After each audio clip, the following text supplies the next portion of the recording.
The member of the Constituent Assembly had quite correctly visualized a system of courts with an independent judiciary as a key feature of India democracy. हाँ, तो इसमें ये बताया हुआ है members of constituent assembly, constituent assembly के जो member हैं, ठीक है, करेक्टली विजुअलाइज्ड, उन्होंने विजुअलाइज क्या किया, देखा क्या है कि सिस्टम ऑफ कोर्ट्स जो हैं उनकी इंडिपेंडेंट, कोर्ट्स में क्या है, उनकी अपनी जुडिशरी होती है, ठीक है, और उसी के कारण इंडिया की डेमोक्रेसी चलती है, ठीक है।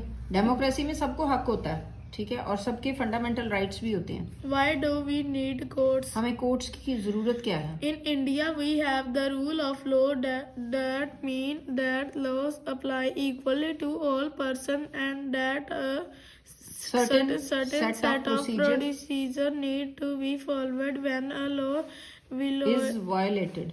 तो इसका मतलब क्या है कि हमें कोर्ट की जरूरत क्या है, क्या है, कोर्ट कचहरियों की क्या जरूरत है? तो इंडिया में कहते हैं कि लॉ का ही रूल है, ठीक है, लॉ का रूल है मतलब कि सब के लिए, हर बंदे के लिए, हर पर्सन के लिए लॉ इक्वल है, गरीब अमीर कोई भी, हर कास्ट के लिए, ठीक है, और कोई भी जेंडर हो, सबके लिए लॉ एक जैसा है। एंड इसके कोई खास प्रोसीजर, खास तरीके हैं जो फॉलो करने चाहिए हमें। लॉ होता है, लॉ में कुछ लिखा होता है, ठीक है, कि ये चीजें हमें फॉलो करनी चाहिए।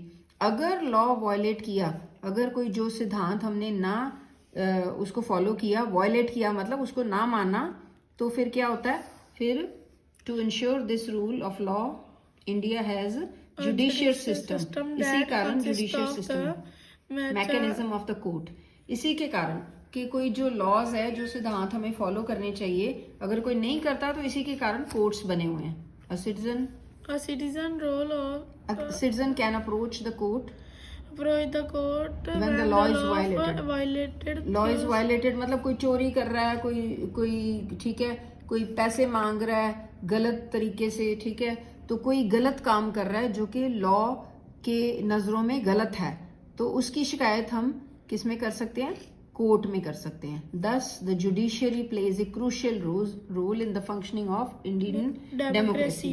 तो जुडिशियरी एक बहुत अच्छा, क्रूशियल मतलब जबरदस्त रोल प्ले करती है, तभी इंडिया में डेमोक्रेसी है। डेमोक्रेसी मतलब सबको हक है हर चीज का, ठीक है, अपना हक किसका, right to follow own religion, अपना रिलीजन फॉलो करो, ठीक है, हर एक को इक्वल हक है, ठीक है, right to go at public places, ठीक है, अगर कोई पब्लिक प्लेसेस पे कोई वेस्ट फेंकता है, कोई ऐसी चीजें करता है, तो